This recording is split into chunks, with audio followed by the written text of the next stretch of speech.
iluminando el camino hacia un mañana más justo. Capítulo 11. El ocaso de los titanes. La guerra, implacable y despiadada, continuaba su marcha destructiva. El oso ruso, tras haber tomado Ucrania, Polonia y Finlandia, se cernía sobre el resto de Europa con una determinación férrea. Las naciones caían una tras otra, como dominós en una secuencia trágica y predestinada. Mientras tanto, un nuevo día D se gestaba al otro lado del Atlántico. Estados Unidos, Inglaterra, Canadá y México, unidos en un esfuerzo desesperado por cambiar el curso de la historia, lanzaban una ofensiva masiva. Las playas de Normandía, una vez testigos del coraje y la esperanza, se preparaban para recibir a los valientes de una nueva generación. Pero el destino, caprichoso y cruel, tenía otros planes. La coalición del Este, fortalecida por la victoria y la estrategia, repelía el asalto con una eficacia devastadora. Los cielos se oscurecían con el humo de las batallas, y el mar se teñía de rojo con el sacrificio de aquellos que buscaban la libertad. Nick y Elena, ahora parte de la resistencia clandestina, se encontraban en las sombras de París. La ciudad de la luz estaba sumida en la penumbra, pero aún así, pequeñas chispas de desafío brillaban en la oscuridad. Juntos, trabajaban para sabotear las comunicaciones del enemigo y proporcionar inteligencia vital a las fuerzas aliadas. El implante de inteligencia artificial de Nick se había convertido en una herramienta invaluable, permitiéndole interceptar y descifrar mensajes codificados. Elena, con su conocimiento de medicina de campo, salvaba vidas en lo profundo de las catacumbas parisienses, donde se habían establecido hospitales improvisados. Capítulo 12. La sombra de la guerra. La guerra había tejido una red de sombras a través del mundo, y en esa penumbra, las organizaciones de resistencia se movían con sigilo y determinación. Espías y agentes secretos se convertían en los héroes anónimos de una lucha clandestina, sus identidades ocultas tras un velo de misterio. Los colaboracionistas y traidores, atraídos por promesas de poder o paralizados por el miedo, jugaban un peligroso juego de doble filo. Sus acciones, motivadas por la codicia o la desesperación, tenían consecuencias que resonaban más allá de sus vidas, afectando a innumerables inocentes. Las venganzas personales se entrelazaban con los objetivos más amplios de la guerra. La ausencia de una ley verdadera daba paso a un código de honor no escrito, donde la justicia era tan subjetiva como letal. La codicia, ese viejo enemigo de la humanidad, florecía en este suelo fértil, llevando a algunos a la traición y a otros a la ruina. En México, la resistencia se encendía con la pasión de su gente. Los partisanos de la Sierra Madre, descendientes de una larga línea de luchadores por la libertad, se alzaban contra la opresión. Su conocimiento del terreno y su inquebrantable espíritu de lucha los convertían en una fuerza formidable, un faro de esperanza para aquellos que anhelaban la paz. Una reflexión sobre la naturaleza humana. En tiempos de guerra, cuando las estructuras de la sociedad se desmoronan, lo mejor y lo peor de la humanidad se hila a la luz. Pero incluso en medio de la oscuridad, hay quienes eligen el camino de la valentía y la compasión, demostrando que incluso en la guerra sin ley, la humanidad puede prevalecer y la fortaleza del espíritu humano. En las sombras y en la luz, la lucha por la libertad y la dignidad persiste, con cada acto de coraje acercando a la humanidad a un futuro. El oeste de Estados Unidos, una vez tierra de libertad y oportunidad, se encontraba ahora bajo el yugo de los conquistadores chinos, norcoreanos y rusos. La cultura del Wild West, con su ley del revólver y su espíritu indomable, chocaba con la nueva realidad impuesta por los ocupantes. Las ciudades que habían prosperado gracias al sueño americano ahora se veían sometidas a un régimen de hierro. Los carteles de neón que iluminaban las noches de Las Vegas ya no parpadeaban, y los rascacielos de Los Ángeles se alzaban como monumentos a un pasado que parecía cada vez más lejano. La resistencia, sin embargo, se mantenía viva. Grupos clandestinos de ciudadanos, inspirados por los héroes del viejo oeste, se organizaban para defender sus hogares y su modo de vida. La cultura yanqui, con su valorización de la libertad individual y la autodefensa, se convertía en la bandera de los desafiantes. Nick y Elena, habiendo viajado hacia el oeste en busca de un refugio seguro, se encontraban en medio de esta nueva frontera. Nick, con su habilidad para la tecnología y su implante de inteligencia artificial, se convertía en un recurso valioso para la resistencia, descifrando comunicaciones enemigas y hackeando sus sistemas. Elena, cuya valentía nunca había flaqueado, se unía a los esfuerzos de socorro, brindando atención médica y apoyo a los afectados por la ocupación. Juntos, se convertían en una luz de esperanza en un mundo oscurecido por la conquista. En las vastas llanuras del oeste, donde una vez galoparon los vaqueros y resonaron los disparos de los duelos, ahora se levantaba el eco de una nueva lucha. La cultura yanqui, con su ley del revólver, se enfrentaba a la opresión con la determinación de aquellos que no conocen la derrota. La lucha por la libertad y la dignidad persiste, con cada acto de coraje acercando a la humanidad a un futuro mejor. Capítulo 14. La sombra sobre el sol naciente. Japón, la tierra del sol naciente, había caído bajo una sombra inesperada. La regencia impuesta por Corea del Norte había transformado una nación de orgullo e innovación en un lugar de opresión y desesperación.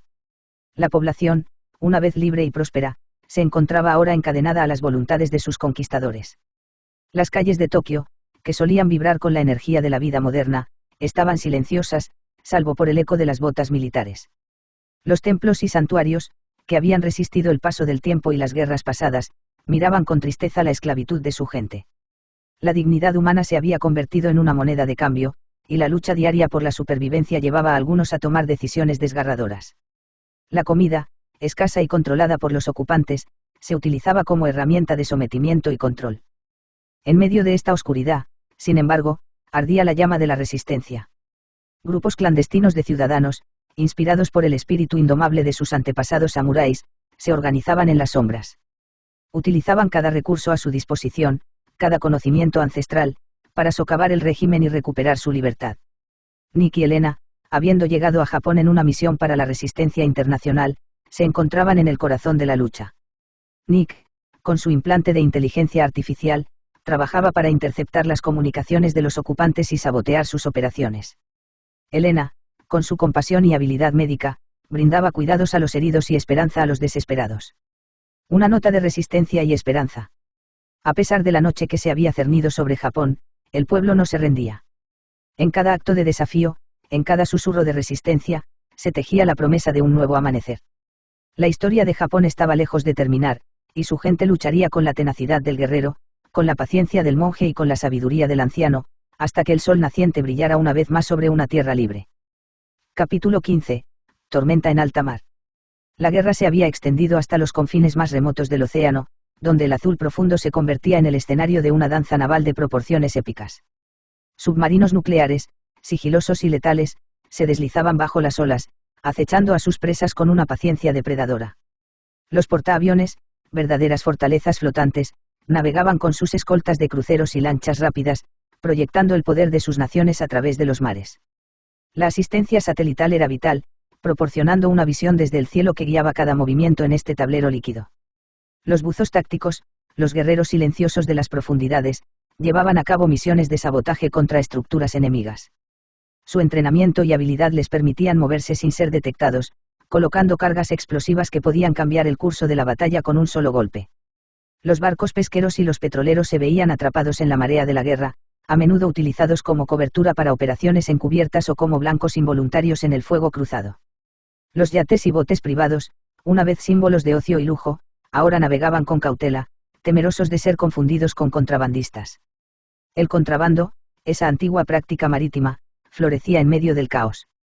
Armas, información, recursos escasos, todo tenía su precio y su comprador. Las rutas secretas y los pactos oscuros eran la norma, y en un mundo donde la ley se desvanecía con la línea del horizonte, el ingenio y la audacia eran moneda corriente. En una batalla naval en la que la estrategia y la fuerza bruta se enfrentan en un baile mortal. Los cañones retumban, los misiles surcan el cielo y las olas se tiñen con el resultado de la contienda. En el mar, como en tierra, la guerra no conoce límites, y cada ola lleva consigo historias de valentía, tragedia y la eterna lucha por la supremacía. Capítulo 16. Danza en las nubes. Las batallas aéreas, conocidas como dogfights, se habían convertido en un espectáculo común en los cielos del mundo. Los pilotos, maestros de sus máquinas voladoras, se enfrentaban en duelos que decidían el destino de naciones enteras. En Medio Oriente, los cielos ardían con el rugido de los motores a reacción. Los cazas se entrelazaban en una danza mortal, sus maniobras tan ágiles como las de un halcón en caza. Cada enfrentamiento era una prueba de habilidad y coraje, con el desierto abajo como testigo silencioso de su valentía. Sobre Francia, el eco de las batallas aéreas resonaba con un tono melancólico, recordando los enfrentamientos de la Primera Guerra Mundial. Los pilotos surcaban el cielo azul, su lucha una mezcla de honor antiguo y tecnología moderna. El Golfo de México veía su parte de conflictos, con aviones que surcaban las aguas turquesas, vigilando de cerca las rutas marítimas críticas. Los enfrentamientos eran rápidos y furiosos, con cada piloto sabiendo que el control del cielo significaba el control del mar.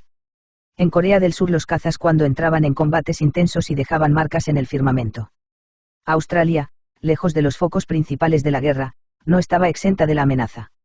Sus pilotos se elevaban para proteger su vasta y hermosa tierra, su destreza en el aire un recordatorio de que ningún lugar estaba a salvo de la sombra de la guerra.